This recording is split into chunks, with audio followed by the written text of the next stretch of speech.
Waktu itu Om Koko datang ke Palu H plus berapa bencana Om? Dua. Dua. Dua. Sempat ketemu mayat dong? Sempat. Mayat. Sempat.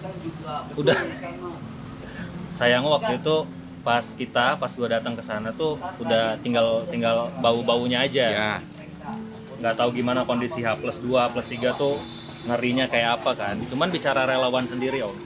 Relawan ini kan mau nggak mau kan pasti harus ada regenerasi ya. Betul.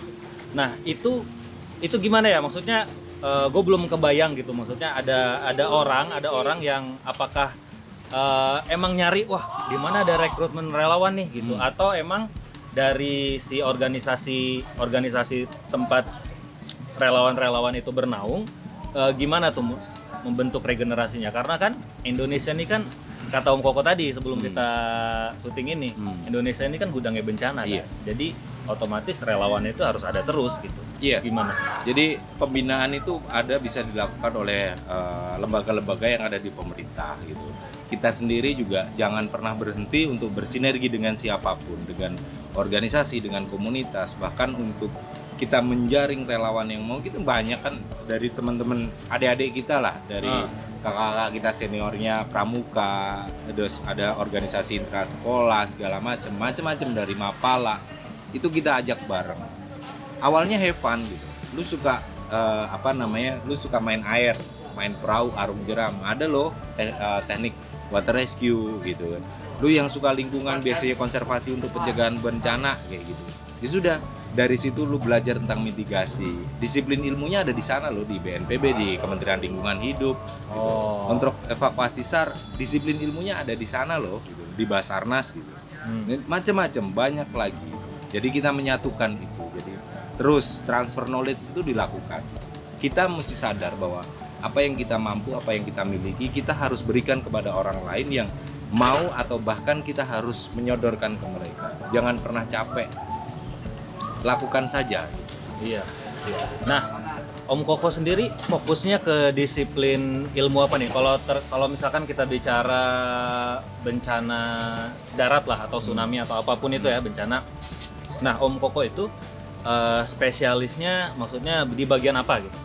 Apakah di rescue atau di ngejalin komunikasi ke warga setempat, ke pemerintahan setempat, atau gimana? Jadi kebetulan kan kita sering berkomunikasi, sering bersinergi dengan instansi atau lembaga pemerintah di bidang kebencanaan, contoh BNPB, contoh Basarnas, segala macam, teman-teman komunitas seperti itu. Ya kita berikan ke mereka. Kalau saya disiplin ilmu SAR, ayo gitu.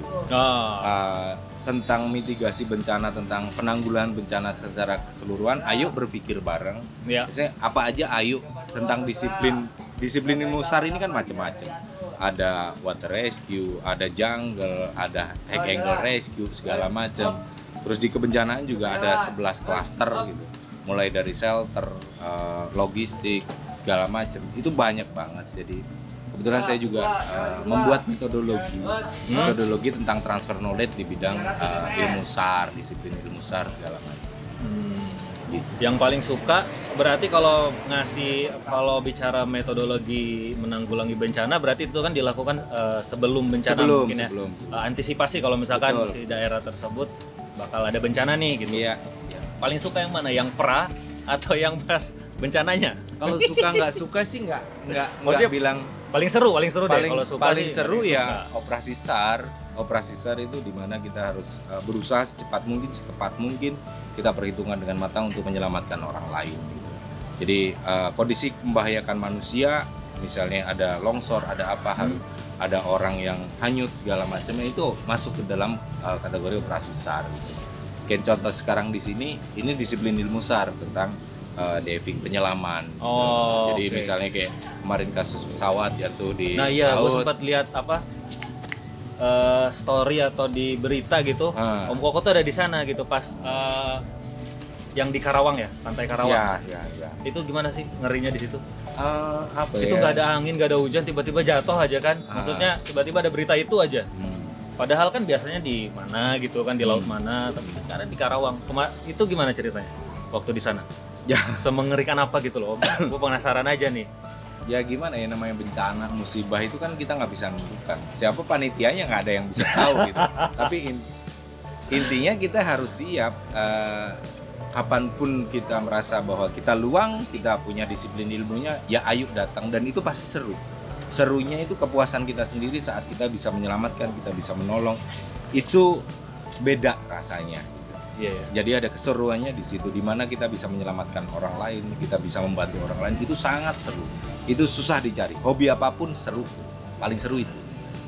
Tapi kalau bicara kecelakaan pesawat ya, maksudnya emang bener nggak sih secara presentasi keselamatan itu mungkin nggak ada gitu kalau kita kecelakaan di pesawat, atau gimana sih? Sebenarnya kalau di berita-berita kan kayak gitu kan? Sistem. Jadi kalau pesawat itu kan sudah punya sistem keamanannya sendiri, segala macam penerbangan sudah punya sistemnya itu. Itu emang transportasi paling aman kan? Tapi kalau bicara paling gitu, sistem, namanya musibah kita nggak ada yang tahu. Jalan kaki aja kita sandung gitu. Kalau kita ngomong alat transportasi katanya bilangnya kaki, nyatanya kita bisa kesandung jalan di jalan lurus saja gitu. Benar. Jadi sistem sudah dibuat, resikonya dibuat seminim mungkin gitu. Jadi semuanya saya rasa ya itu sekedar nasib saja. Jadi mungkin di relawanan teman-teman ini juga nasibnya jadi relawan sudah gitu aja. Makanya mereka begitu datang bahwa itu sudah takdirnya dia atau nasib dia, makanya mereka kewajibannya adalah melatih disiplin ilmu. Seperti teman-teman yang sekarang berlatih selam, nanti bisa ketemu deh sama teman-teman. Siap. Nah, sebelum kita ngomongin tentang selam-selam nih ya, bentar lagi sebelum kita kelar, masih sempat ngerjain hobi nggak sih jadi relawan? Sempet. Atau emang hobinya rescue? Hobi saya kalau ditanya prinsip hidup saya itu cuma satu sebenarnya, bahwa hidup saya adalah manfaat, itu aja. Mau dimanfaatkan itu juga manfaat, mau melakukan hal yang manfaat itu juga manfaat. Bodoh amat, yang penting bermanfaat. Gitu nah, aja. Gue sempet dengar juga si Om Koko ini yang di Ungaran itu apa sih Om? Gunung Ungaran yang tanam itu apa sih? Iya, 1001 pendaki tanam pohon. Nah, itu dia. Jadi di sela-sela kegiatan mencegah lah itu. Relawan untuk menanggulangi segala macam bencana. Jadi Om Koko juga turut melestarikan alam Indonesia. Tempat bermain lah. Dengan cara menanam 1001 tanaman ya. Iya. Tiap tahun kan itu? Tiap tahun itu. Judul kegiatannya itu. Kita pengen menggeser itu menjadi sebuah budaya. Para pendaki punya budaya, yaitu 1001 pendaki tanam pohon. Itu hanya sekedar judul budaya yang sebenarnya itu ribuan, bahkan sampai 5.000 lebih yang akan datang ke sana setiap tahunnya di bulan Februari.